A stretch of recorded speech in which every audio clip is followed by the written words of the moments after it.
The Minnesota Vikings beat the Dallas Cowboys. Final score 28-24. This was a big-time win for the Vikings squad on the road, primetime, Sunday Night Football. You improved to 7-3 before taking on the Denver Broncos next week. And when you consider that the Green Bay Packers, they beat the Carolina Panthers yesterday afternoon at Lambeau Field. If you're going to have any chance of possibly winning the NFC North Division title, you had to win that game yesterday. And so the offense as a whole was absolutely fantastic. I thought it was executed to perfection.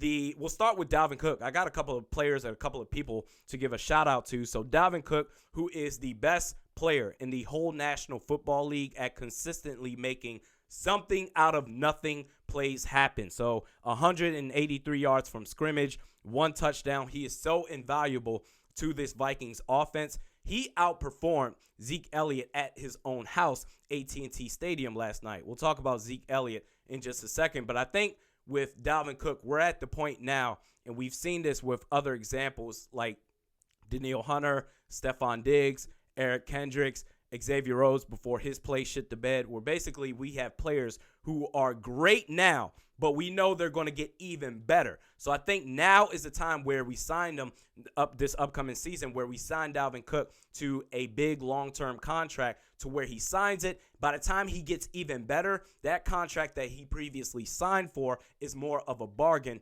for the team, and it helps your cap space out as far as making future roster moves. So I think now is the time to do it before he gets even better. Kirk Cousins was super efficient. He spread the ball around. And speaking of spreading the ball around, Stephon Diggs, I thought he played well, even though he finished with only 49 yards. A couple of folks came to me on Twitter and said, Stephon Diggs, he screwed up. He should have caught the touchdown pass.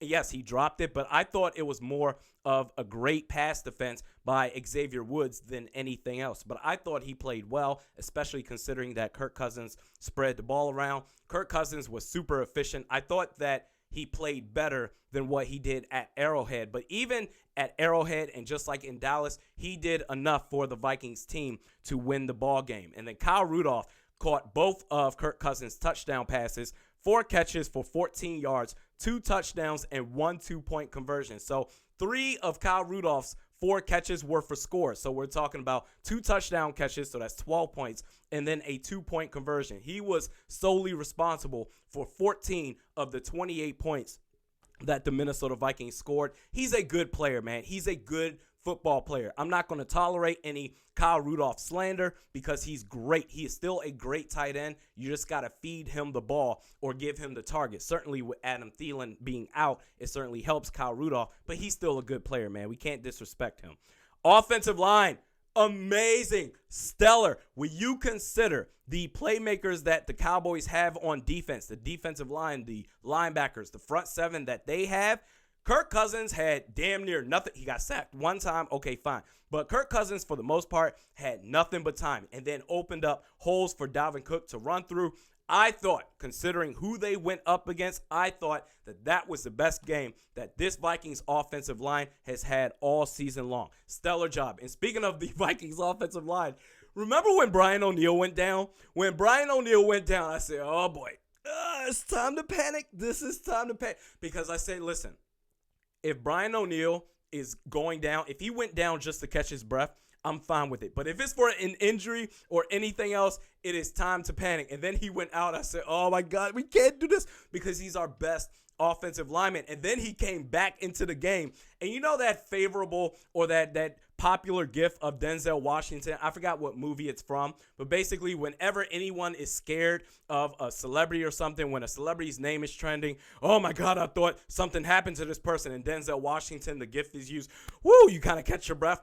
That's what I said basically when Brian O'Neill came back into the game. I said, thank heavens that Brian O'Neill is back in town. So good to see that he was back in business. And the play calling, Kevin Stefanski did an outstanding job calling plays. I don't think that he could have called a better game. He stayed aggressive, very opposite of what we saw at Arrowhead against the Kansas City Chiefs last week, and nearly had 400 yards of total offense in the run game and passing game combined. That was some good stuff. The run game and the passing game was on point. I don't think there's really anything. There was one point, though.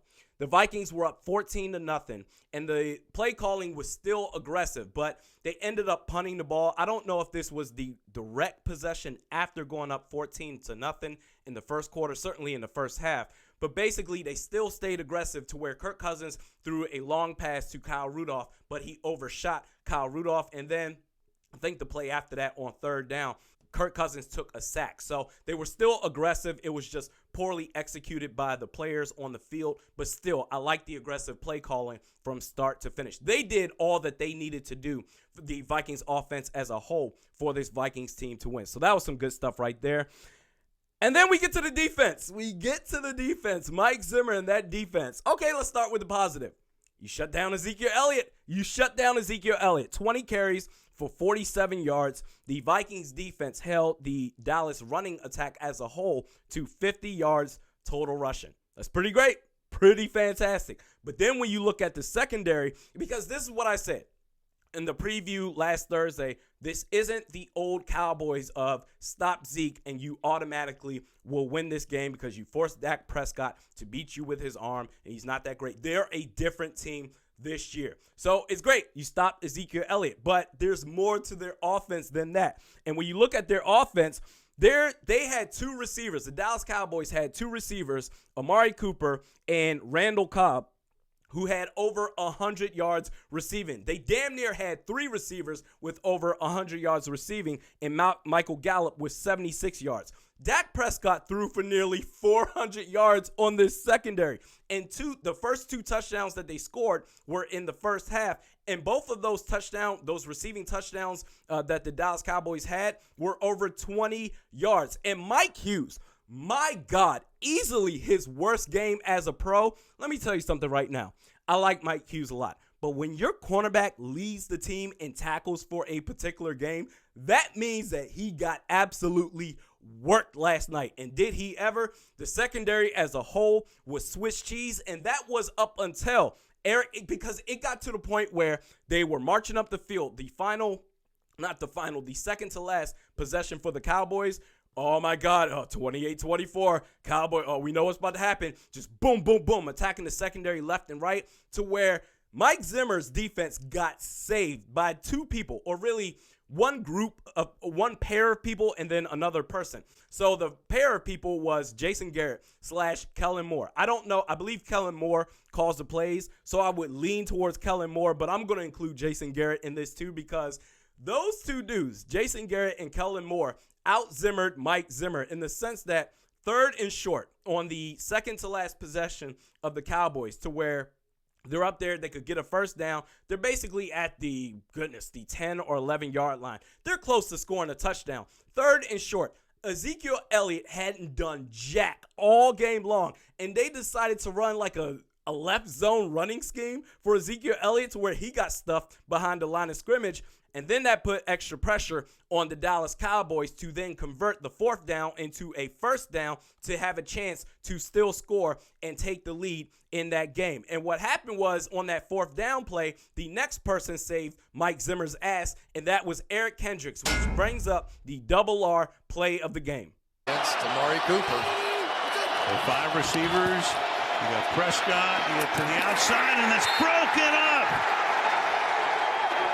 Kendricks breaks it up. I don't think there's any question about it that this was the most important, the key play of the game. Eric Kendricks, who made the pass defense on fourth down to where you force turnover on downs to give the Vikings offense another shot to run some clock before ultimately, yes, the Cowboys, they got the ball again. But that was a key play because the Dallas Cowboys, they were simply moving the ball up the field at will on this Vikings secondary. And Eric Kendricks alone said, F that. I'm sick of this shit. I'm about to stop this. At this point, Eric Kendricks is our best pass defender. Straight up. He's our best pass defender on this Vikings defense, and he single-handedly stopped that drive from going any further, and that's why that particular play, that pass defense by Eric Kendricks, is the double R play of the game.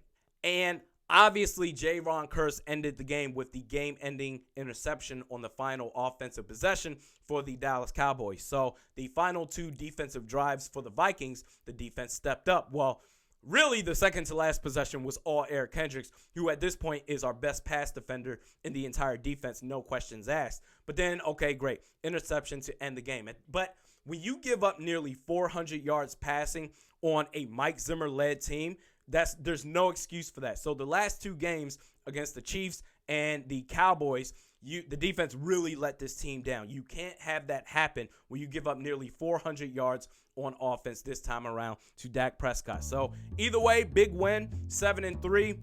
Up next is the Denver Broncos. We'll be sure to talk about that on Thursday's podcast. The next podcast will be on Wednesday. Not sure what I'll talk about, but we'll see what happens. We do this 3 times a week, Mediocre at Best Sports Podcast with Realistic Randy. Check me out on Twitter at realistic_Randy, Facebook at Realistic Randy. We'll see you on Wednesday.